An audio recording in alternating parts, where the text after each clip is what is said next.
For decades, we've been taught to see banks as these giant, stable pillars of our financial world. They build these huge, fancy buildings and run ads that promise security and trust. They want us to believe they're absolutely essential for everything we do with our money. But what if I told you that behind that shiny surface, there are some truths they'd rather you didn't know? What if the whole system is built on ideas they keep hidden from us? Today, we're going to pull back the curtain and dive into 5 critical secrets about banks. These are the things that completely change the story they tell us, and knowing them gives you the power. But first, drop a comment and let me know which country you're watching from. I'm curious to see how far this message is spreading. All right, let's get into the first big one. Truth number 1.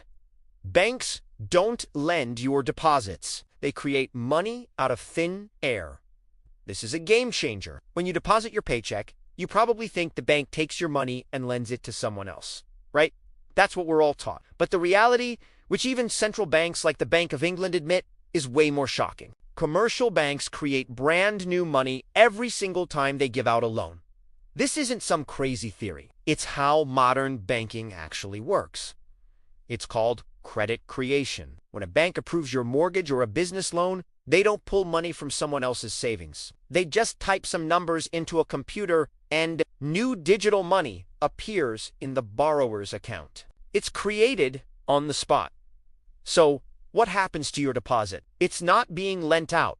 Instead, it acts as a reserve. It gives the bank the foundation and the confidence to then create multiples of that amount in new loans. Think about what this means. Most of the money in our economy isn't made by governments printing cash. It's created by commercial banks. When they lend, they aren't just middlemen.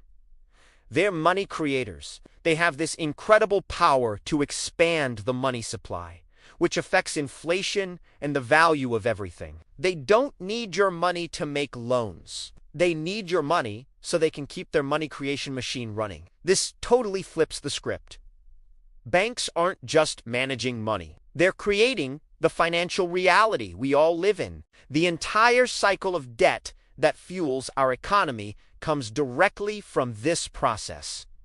They hold the keys to the kingdom. Now, for truth number 2, your money isn't safe in the way you think it is. We hear all about bank vaults, security, and government insurance, like the FDIC.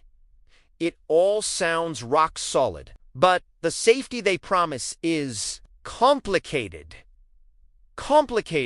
First, let's talk about inflation. Every single day your money sits in a savings account, earning almost 0 interest. It's losing its buying power. That $100 you have today will buy you less stuff next year. This is a guaranteed loss. Banks are a central part of this system. The slow drain of inflation quietly encourages you to spend, invest, or take on debt, all of which benefits them. Your safe money is constantly getting weaker. Second, let's bust the myth that your money is just sitting there with your name on it. When you deposit money, you're not putting it in a personal safe. Legally, you are lending it to the bank. You become an unsecured creditor. Sure, you can withdraw it. But what if everyone tried to do that at the same time? That's a bank run, and the system would collapse. Why? Because the money isn't there. The bank only holds a tiny fraction of its total deposits in cash. The rest has been used as a base to create new loans and investments. And what about a real financial crisis? After 2008, many countries brought in bail-in rules. This means if a major bank is about to fail, they can legally take your deposits and convert them into bank shares to save the institution. Yes, your money can be used to bail out the bank. Deposit insurance schemes offer some protection, like up to $250,000 in the US. But in a massive systemic crisis, could that fund really cover everyone? The guarantee is only as strong as the government backing it. So while banks sell you an image of total security, your money is actually exposed to inflation, systemic risk, and rules designed to save the banks, not you. Your safety is conditional. This brings us to truth number 3. Banks profit from your ignorance and inaction. How do banks make record profits year after year? A huge part of it comes from them knowing more than you do, and from you not paying close attention. Think about all the fees. Overdraft fees, ATM fees, monthly service fees, fees for using your card abroad, late fees. These aren't small change. They add up to a multi-billion-dollar industry that profits from your simple mistakes, forgetfulness, or just not having the time to read all the fine print. It's a massive transfer of wealth from regular people directly to the banks, and it often hits the people who can afford it the least. Then there's the interest rate spread. This is the classic banking profit model. They pay you almost nothing on your savings account, often a rate so low you actually losing money to inflation. At the same time, they charge much, much higher interest rates on credit cards, mortgages, and other loans. That gap, that spread between what they pay you and what they charge others, is pure profit. They use your cheap money, or the money they create out of thinner end, lend it out as expensive money. Did you know banks use your own data against you? They analyze your spending habits and financial weak spots not to help you, but to sell you more products. Your inaction, your failure to switch banks or negotiate rates, directly feeds their profits. They count on you thinking it's too much trouble to change. This is why financial literacy isn't just a nice skill to have. It's your essential shield. Without it, you're an easy target for a system designed to extract value from your passivity. Now, for the fourth hard truth. The banking system is designed to concentrate wealth, not distribute it. This isn't a bug, it's a feature. Think about it. When new money is created through bank lending, who benefits first? It's almost always those who are already wealthy, those with assets. This new money flows into financial markets, pumping up the prices of stocks and real estate. This disproportionately benefits asset owners. Meanwhile, the average person, who mainly holds cash, just sees their purchasing power get eaten away by inflation. This is called the Cantillon effect. Those closest to the money printer get richer, while everyone else gets the bill. It's a slow, quiet transfer of wealth from the many to the few. And it gets deeper.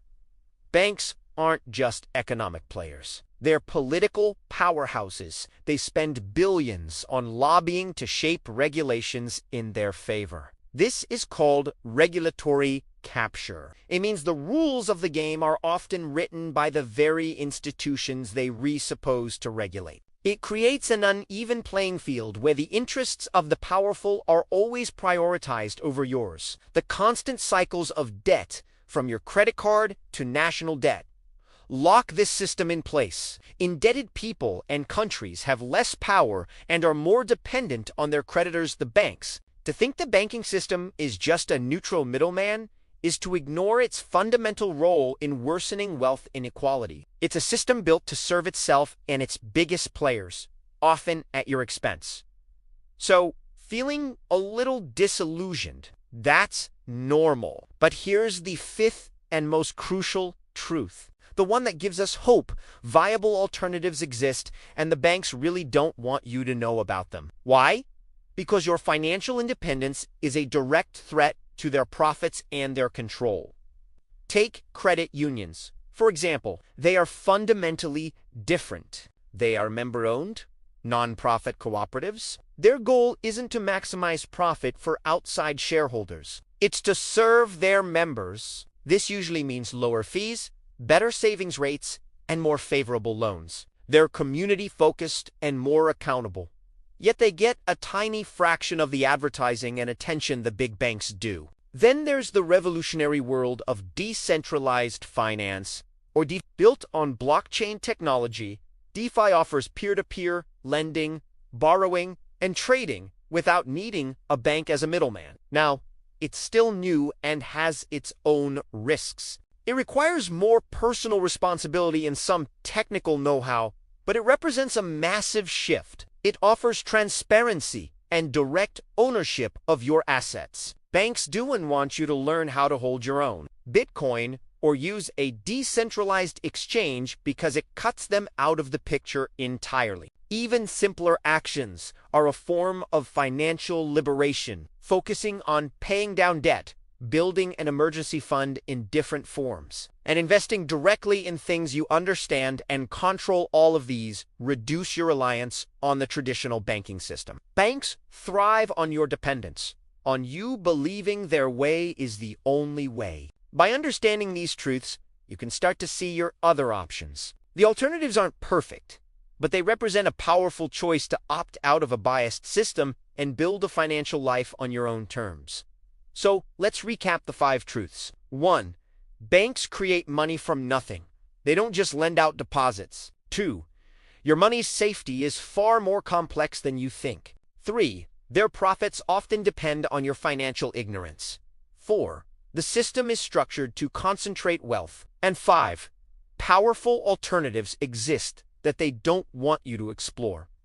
Understanding this isn't about hating banks. It's about empowerment. It's about developing critical thinking so you can see the web of power that shapes our economic lives. Armed with this knowledge, you can ask tougher questions and find solutions that truly serve your interests, not just the interests of financial giants. Your financial education is your most valuable asset. The journey to real financial sovereignty starts with seeing the system for what it truly is, without any illusions. If this deep dive has opened your eyes, if it sparked a desire to learn more about critical and alternative financial strategies, then I urge you to take action. Hit that like button. Share this video with someone who needs to hear these truths. And most importantly, subscribe to this channel. Join our community as we continue to expose the systems, challenge the narratives, and empower each other to build a more resilient and truly independent financial future. Your journey to financial freedom starts right here,